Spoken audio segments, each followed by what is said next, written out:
Welcome to Weekly Pulse, your heartbeat to what's trending in sports. Welcome to Weekly Pulse. I'm your host, Mackenzie Salmon. This week's show includes interviews with Hall of Fame basketball player Scottie Pippen, as well as Fox NFL sideline reporter Erin Andrews. You have a new collegiate line of wear dropping with the College Colors Day. So tell us a little bit about how this came about and how fans can get involved. So Wear by Erin Andrews debuted last year. We kind of did a soft launch with the NFL and had a great response. We were so excited and proud of that. I'm obviously a proud Florida Gator fan, but I worked college football, for 10 years at ESPN. And even though I, live and breathe the Florida Gators, I had a chance to go to pretty much every college campus in America. And you know how much passion and pride, and it's almost a religion in the NCAA. And once we kind of, figured out, I'm laughing because it's really hard to have a clothing line. In the NFL, we were like, let's do the NCAA. And we were so excited when we were asked to be a part of College Colors Day, like you said, which is September 4th.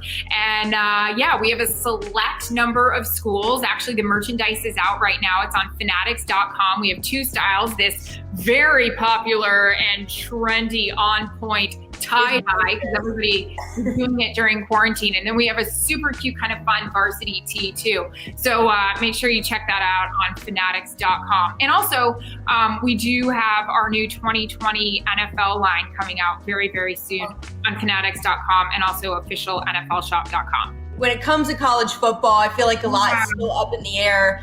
What were your initial thoughts when you heard the Big Ten and the Pac-12 were just not going to go about having a season?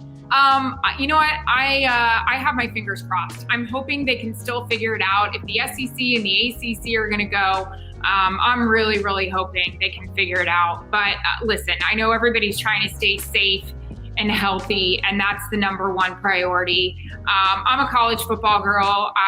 Like I said, I worked it for so many years when I was with ESPN. And I feel for those kids. I think that's the number one thing. As much as it'll be a bummer on Saturdays and Thursdays and Fridays, I just feel for those kids. That's their lives. And I hope they can figure it out. It's time for more Weekly Pulse. I don't know how much NBA you watch, but I'm sure you've seen the sideline reporters. They got the huge mic across, trying to keep the safe distance. Mm-hmm. Is that what's going to happen with you interviewing the guys on the sidelines? What's that? We're TBD right now. I'm not going to be down on the field. That's something that the Players Association asked for.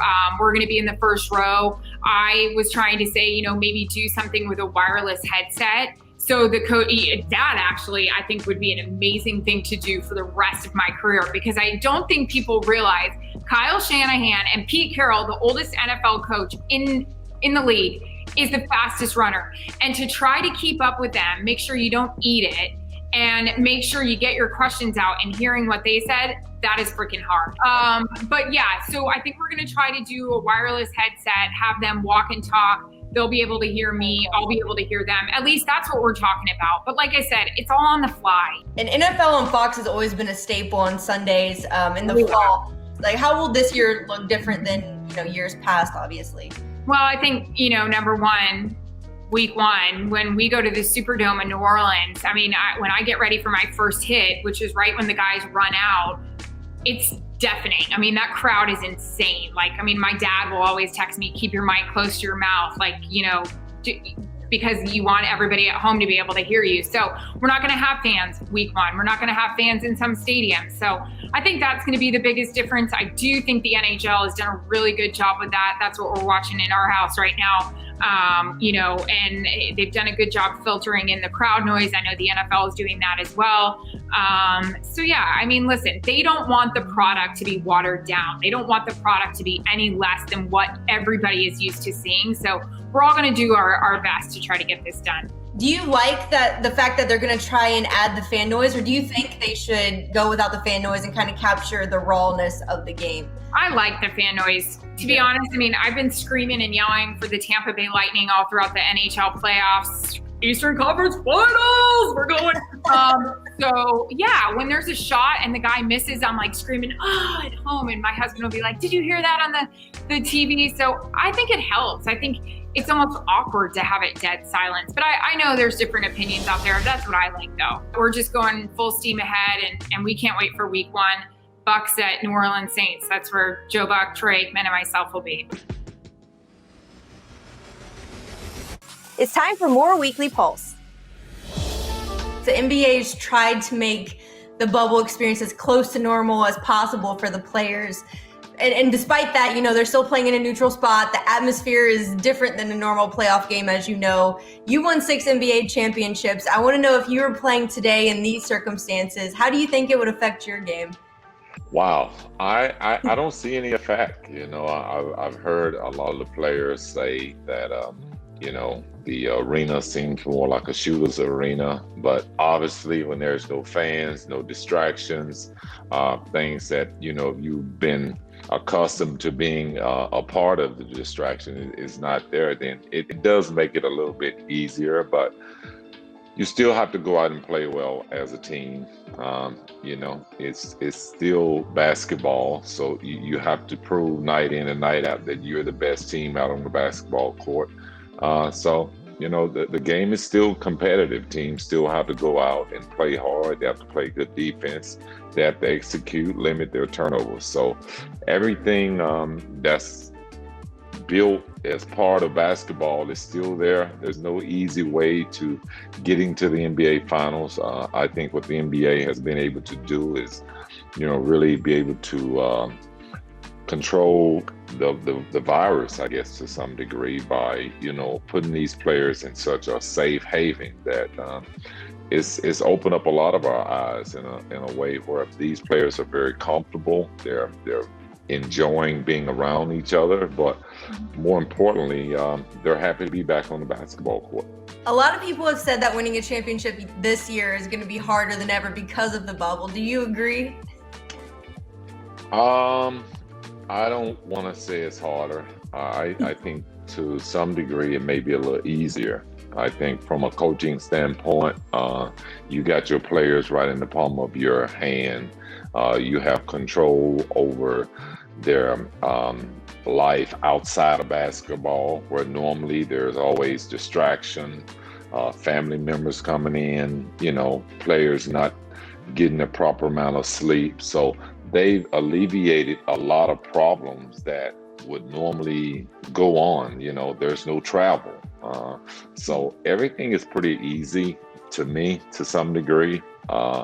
I think the preparation, communicating with the players, everything is sort of sitting right there in the palm of your hand. So I wouldn't say that this is a harder championship. Obviously, not having home court advantage, there's no advantage to any teams in this bubble. But, when you look at everything as a whole, the best team in basketball will come out of this bubble, and there's no advantages. There's no advantages from home court advantage. And, you can throw all the records out now, and you're playing as, everyone is on the same platform.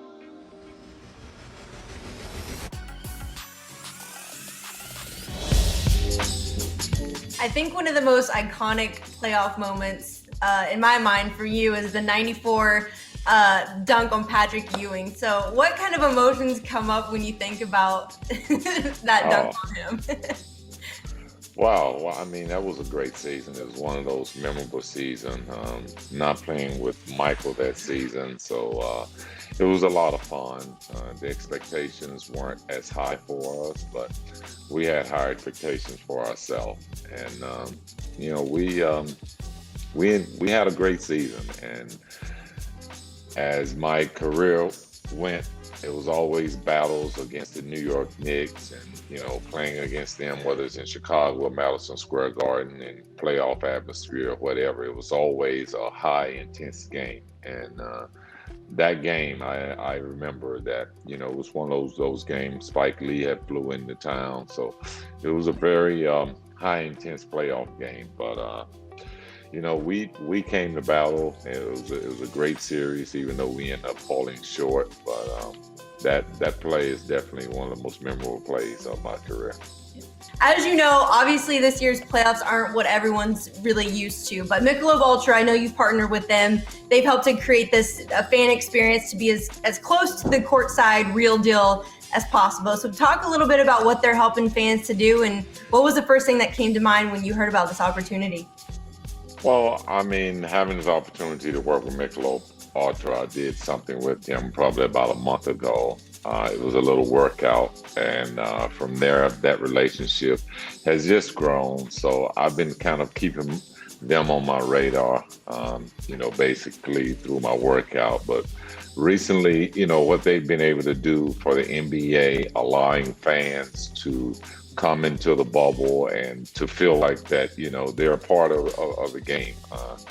I think that virtual reality has really brought a lot of excitement to the game. I know we're all excited about the NBA being back, but I think just having fans there, it's just it's the new norm for basketball.